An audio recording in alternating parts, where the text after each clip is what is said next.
आइए मंगलाचरण के साथ स्वाध्याय सत्र का शुभारंभ करते हैं। मोक्ष मार्गस्य नेतारं वेत्तारं कर्म भूकृतां ज्ञातारं विश्वतत्त्वानां वन्दे तद्गुणलब्धये। सरस्वती नमस्तुभ्यं वरदे कामरूपिणी विद्यारम्भं करिष्यामि सिद्धिर्भवतु मे सदा। अनंतानंद सिद्ध परमेष्ठी भगवान की जय। आदि ब्रह्म आदिनाथ भगवान की जय। आद्य गुरु शांतिनाथ भगवान की जय। पार्श्वनाथ भगवान की जय। द्वादशाम जिनवाणी माता की जय। समस्त गंधर्व भगवान की जय। समस्त पूर्वाचार्य गुरुदेव की जय। द्वादशाम जिनवाणी माता की जय। उमा स्वामी आचार्य गुरुदेव की जय। आचार्य श्री कुंथु सागर जी गुरुदेव की जय। आचार्य श्री कनक नंदी जी गुरुदेव की जय। प्रज्ञा योगी आचार्य श्री गुप्ती नंदी जी गुरुदेव की जय। तत्वार सूत्र ग्रंथ की जय। पिछले सत्र आगे अब चलते हैं। महत्वपूर्ण सूत्र, सूत्र क्रमांक 13। इस अध्याय के प्रथम सूत्र में कहा गया था कि हिंसादिक से निवृत्त होना व्रत है, किंतु हिंसा क्या है ऐसी जिज्ञासा होने पर आगे का सूत्र कहते हैं प्रमत्त योगात् प्राण व्यपरोपणम हिंसा। प्रमत्त योगात् प्राण व्यपरोपणम हिंसा। पुनः एक बार रिपीट कीजिए। प्रमत्त योगात् प्राण व्यपरोपणम हिंसा। प्रमत्त योगात् प्रमाद के योग से, प्राण व्यपरोपणम प्राणों का वियोग अर्थात वध करना हिंसा है। अब प्रश्न हो गया प्रमाद किसे कहते हैं, तो कषाय सहित अवस्था को प्रमाद कहते हैं। प्रमाद युक्त आत्मा का परिणाम प्रमत्त है और इस प्रमत्त का योग प्रमत्त योग है। इसके निमित्त से इंद्रियादि 10 प्राणों का यथा संभव एकेंद्रीय आदि से लेकर पंचेंद्रिय तक के जीवों के प्राण व्यपरोपणम अर्थात वियोग करना हिंसा कही जाती है। इससे प्राणियों को दुख होता है, इसलिए हिंसा अधर्म का कारण है। विशेषात अकेले प्राणों का वियोग करना अधर्म नहीं है, यह बतलाने के लिए सूत्र में प्रमत्त योग पद दिया है। अर्थात जिस हिंसा में प्रमाद का योग होता है वही हिंसा है। कारण कहा भी है, क्रिया समिति से एक साधु के अपने पैर के उठाने पर चलने के स्थान में यदि कोई क्षुद्र प्राणी उनके पैर से दब भी जावे तो उसके संबंध से मर भी जावे तो भी उस निमित्त से थोड़ा भी बंद आगम में नहीं कहा है, क्योंकि जैसे अध्यात्म दृष्टि से मूर्छा को ही परिग्रह कहा है, वैसे यहाँ रागादि परिणाम को हिंसा कहा है। शंका, प्राणों का विनाश न होने पर भी केवल प्रमत्त योग से ही हिंसा कही जाती है। कहा भी है, जीव मर जावे या जीता रहे तो भी यत्नाचार से रहित पुरुष के नियम से हिंसा होती है। अर्थात जिसके पास यत्नाचार नहीं है, वो देखभाल कर क्रियाएं नहीं कर रहा है या संकल्प नहीं है, तो वह हिंसा नहीं होते हुए उसके द्वारा हिंसा हो रही है, क्योंकि उसकी क्रियाएं यत्नाचार पूर्वक नहीं है, विवेक पूर्वक नहीं है। और जो यत्नाचार पूर्वक प्रवृत्ति करता है उसके द्वारा हिंसा हो जाने पर भी उसे बंध नहीं होता है। अर्थात प्रमाद में हिंसा न होते हुए भी हिंसा कैसे है और अप्रमाद में अहिंसा होते हुए भी हिंसा होते हुए अहिंसा कैसे। प्रमाद से युक्त आत्मा पहले स्वयं अपने द्वारा अपना ही घात करता है, उसके बाद दूसरे प्राणियों का वध हुए या न हुए, अर्थात प्रमाद से आत्मा के शुभ भावों की हिंसा होती है। इसके लिए अमृतचंद्राचार्य गुरुदेव ने एक सूत्र कहा है, आत्म परिणाम हिंसन हेतुत्वात् सर्वमेव हिंसेत अनत प्रश्नादि केवलम उदारतम शिष्य बोधाय। असत्य, चौर्य, ब्रह्म और अपरिग्रह तो केवल शिष्यों के बोधन के लिए कहा है। प्रमत्त योगा मतलब प्रमाद के योग से जो है प्राण का विप्रोपणम हिंसा है। आत्म परिणामों की हिंसा सबसे बड़ी हिंसा है। सभी हिंसाओं में सबसे बड़ी हिंसा सबसे पहले अपने आत्मा के स्वभाव का घात करना, आत्मा के परिणामों का घात करना। जैसे आपके मन में किसी को मारने के भाव हुए, सामने वाला मरे या नहीं मरे, किंतु आपने तो भाव हिंसा कर लिया, अपने परिणामों का घात कर लिया। इस बात को हमारे लिए समझना चाहिए। जैसे एक डाकू चाकू से किसी को मारने के लिए प्रहार करता है, किंतु उसे चाकू लगता नहीं है, बच जाता है, फिर भी डाकू को हिंसा का दोष लगता है। परंतु कोई डॉक्टर किसी मरीज का चाकू से ऑपरेशन करता है और मरीज मर भी जाता है तो डॉक्टर को हिंसा का दोष नहीं लगता है, कारण कि डाकू का भाव पहले से उसे मारने का था, भले दूसरा व्यक्ति बच गया, इसलिए डाकू को हिंसक ही कहा जाएगा। किंतु डॉक्टर का भाव मरीज को बचाने का था, किंतु मरीज मर गया फिर भी डॉक्टर हिंसक नहीं है। तो प्रमाद के योग से जो भी हिंसा होती है और प्राण का विप्रोपण किया जाता है वह हिंसा है। कृषक खेती करता है जिसके हल उपकरणों के द्वारा जीवों का भी घात हो जाता है, किंतु वह हिंसक नहीं कहलाता है। सैनिक के द्वारा शत्रु एवं पुलिस के द्वारा चोर डकैत बदमाश मारे भी जाते हैं, किंतु सैनिक पुलिस हिंसक नहीं कहलाते, क्योंकि आचार्य ने हिंसा के चार भेद किए हैं: आरंभी हिंसा, उद्योगी हिंसा, विरोधी हिंसा, संकल्पी हिंसा। ये समझने योग्य विषय है। पहले प्रमाद को सामान्य से जान लीजिए, फिर ये हिंसा को हम और समझ लेंगे। प्रमत्त योगात् प्राण उपराम हिंसा। प्रमाद के योग से जो भी जीवों का मरण हो रहा है हमारे द्वारा, चाहे द्रव्य से चाहे भाव से, तो वह सब हिंसा है ना। प्रमाद किसे कहते हैं? प्रमाद कुशलेषु अनादरा प्रमादा। जो करने योग्य कुशल कार्य है उसे भी उसमें आलस करना, उसको प्रमाद कहा है। या फिर प्रमाद के 15 भेद कहें: चार भी कथा, पंचेंद्रिय विषय, चार कषाय और निद्रा और स्नेह, ये 15 प्रमाद होते हैं। फिर से रिपीट करता हूँ: चार भी कथा, 5 इंद्रियों के विषय, 4 कषाय, एक निद्रा और एक स्नेह, इन सबको प्रमाद कहा गया है। और जब जब आपके इस प्रकार के परिणाम हो, इसके द्वारा जो भी क्रिया हो रही है सब हिंसा है। इस बात को स्पष्ट रूप से समझ लें। इसके अलावा कोई हिंसा नहीं है। पूजा पाठ आदि जो है वो कोई हिंसा नहीं, जबकि उसमें भी जीव मर रहे हैं, किंतु वहाँ प्रमाद का योग नहीं है।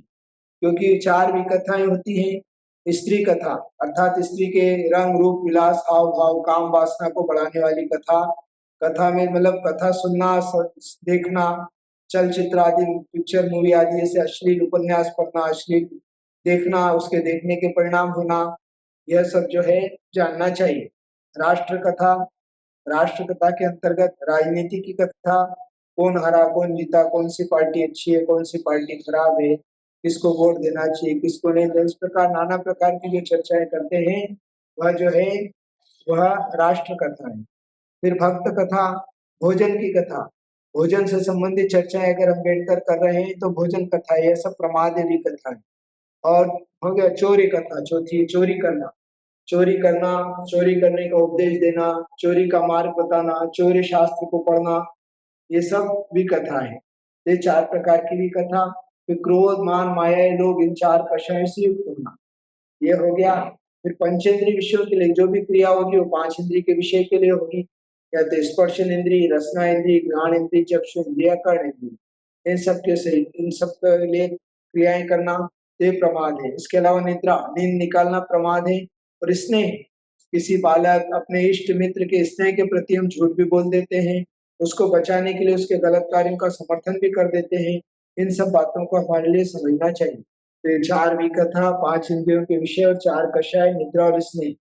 स्नेह को हम इस प्रकार से समझ सकते हैं, जैसे बच्चे ने गलती की किंतु फिर भी माँ स्नेहवश उसे बचा लेती है और दूसरों को डांट देती है, मेरा बेटा ऐसा नहीं कर सकता है, चलो जाओ यहाँ से, इस प्रकार से बोल के उस बच्चे को बचा लेती है, उसके अपराध को भी अपराध नहीं मानती है और अपने बच्चे के प्रेम के प्रति उसकी गलती को भी गलती स्वीकार नहीं करती है। सब स्नेह है। तो स्नेह के वशीभूत भी प्रेम हो जाता है, पाप हो जाता है। तो जीवों मरे या नहीं मरे, अगर प्रमाद का योग है तो निश्चित रूप में हिंसा है। और जीवों की कहीं विराधना भी हो गई किंतु प्रमाद का योग नहीं है तो वहां उसको हिंसा नहीं है, वह बंध को प्राप्त नहीं होगा। अर्थात प्रमाद के योग से जीवों की विराधना होना, मरना ही या प्राणों का वियोग करना ही हिंसा है। वह हिंसा द्रव्य रूप और भाव रूप दोनों रूप हो सकती है। 4 प्रकार की हिंसाएं आचार्य ने बताई है। देखिए स्क्रीन पर। आरंभी हिंसा, घर गृहस्थी दान पूजा खेती बाड़ी आदि के कार्यों में हिंसा होती है। जय धौला पुस्तक 1 पृष्ठ 91 पर वीरसेन आचार्य लिखते हैं, दान पूजा शील व्रत उपवास आदि बिना सावध्यता अर्थात हिंसा के नहीं होते। अतः दान पूजा में पंच स्थावरों की सावध्यता को स्वीकार किया गया है, किंतु इसमें भी प्रमाद का योग नहीं है, क्योंकि इनके प्रयोग भी प्रासुक शब्द से संबोधित किए गए हैं।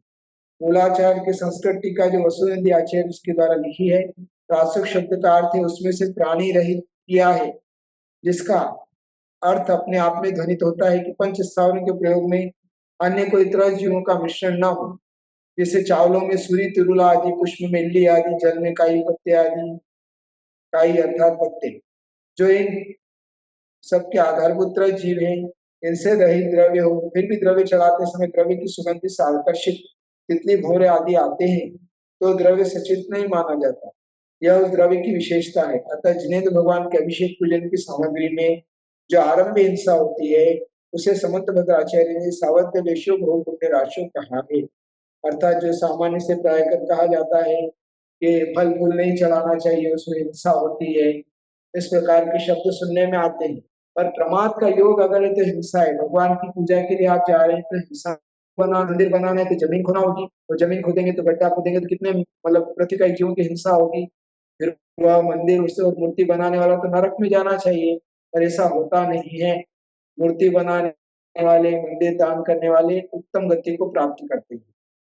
तो ये आरंभिक हिंसा, गृहस्थ संबंधी क्रियाओं में जो भी हिंसा हो रही है वह तो सब पाप ही है। किंतु पूजा आदि के लिए, दान आदि के लिए आप चौका लगाते हैं, पूजा आदि के लिए आप व्यवस्था करते हैं, बावड़ी आदि से जल लाते हैं, फल फूल आदि लाते हैं, क्वचित उसमें अंश मात्र में सावध्य है, किंतु फिर भी बहु पुण्य राशि होने के कारण वह सावध्य भी जो पुण्य रूप परिवर्तित हो जाता है। इसलिए हमें कषाय रहित होने का प्रयास करना चाहिए, 15 प्रमाद रहित होने का प्रयास करना चाहिए, ताकि भगवान की पूजन पाठ दान आदि में जो कुछ भी थोड़ी बहुत जीवों की विराधना होती है उससे पाप का बंध नहीं होता। इस बात को ध्यान रखना चाहिए।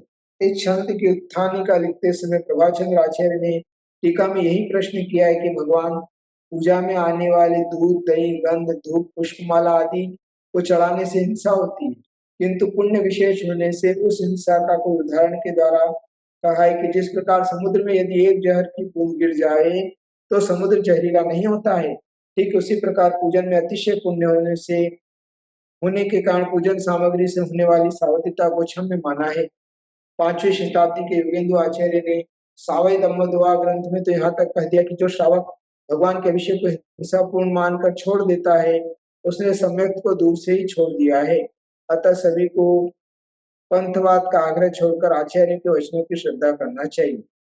जो लोग भगवान के अभिषेक पूजन की सामग्री थाली में हिंसा भाव की कल्पना करते हैं, अर्थात उसमें हिंसा का आरोपण करते हैं, उन्हें अपनी भोजन की थाली में अभक्ष अमरा की कल्पना क्यों नहीं होती। इस क्रिया के करने के लिए जो वस्तु मान्य उपलब्ध है, किंतु प्रमाद या कुतर्क के द्वारा उस क्रिया या वस्तु का लोप करना सबसे बड़ी हिंसा है, क्योंकि प्रमाद के लक्षण में आचार्य ने कहा है कि कुशलेशु अनादर प्रमाद, अच्छे कार्य का अनादर करना, कार्य को करने का उत्साह नहीं होना अथवा अच्छे कार्य का लाभ समझते हुए भी उस कार्य को नहीं करना प्रमाद है।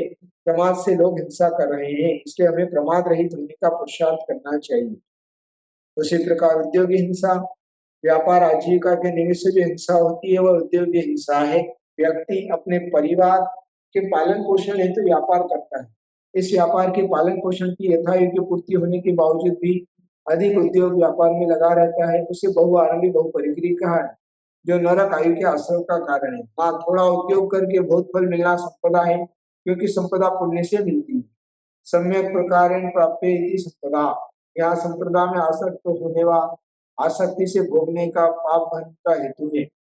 परिग्रह, जिसके द्वारा पाप के द्वारा छल छिद्र कषाय की पूर्ति के लिए किया जाता है, अर्थात पाप प्रकार प्राप्ति परिग्रह, यही संपदा और परिग्रह में अंतर है।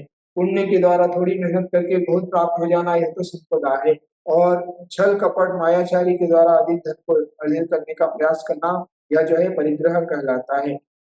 विरोधी हिंसा, व्यक्ति परिवार समाज देश राज्य राजा सेवक धर्म और धर्मात्मा इन पर अन्याय पूर्वक होने वाले आक्रमण को रोकने के लिए जिस क्रिया का सहारा लिया जाता है वह विरोधी हिंसा है। इस 3 प्रकार की हिंसा का त्यागी ग्रस्त नहीं होता, अतः इस हिंसा में प्रमाद का योग नहीं होने से हिंसा होते हुए भी अहिंसा है। संकल्प हिंसा, वेद विरोध की पूर्ति के लिए, विषय कषाय की पुष्टि के लिए, अपने परिग्रह के प्रदर्शन के लिए जिस क्रिया का सहारा लिया जाता है वह संकल्प हिंसा है। इस हिंसा के प्रारूप अमृतचंद आचार्य ने पुरुषार्थ सिद्धिपाय ग्रंथ में विशेष रूप से खोला है, वहां से पढ़कर समझ लेना चाहिए। 4 प्रकार की हिंसा होती है, आरंभी, उद्योगी, विरोधी और संकल्पी। इसमें से मात्र संकल्प हिंसा का त्यागी एक गृहस्थ हो सकता है, शेष संकल्प हिंसा को छोड़कर शेष हिंसाओं का त्यागी वह नहीं हो सकता है, किंतु संकल्प हिंसा का उसे प्रयत्न पूर्वक त्याग करना चाहिए। संकल्प अर्थात वेद विरोध पूर्ति के लिए, विषय कषाय की पुष्टि के लिए या अपने परिग्रह को बढ़ाने के लिए, दिखाने के लिए जो भी क्रियाएं की जाती हैं वो सब हिंसा है, संकल्प हिंसा है। इस प्रकार से हमें 4 प्रकार के हिंसा को भी समझना चाहिए।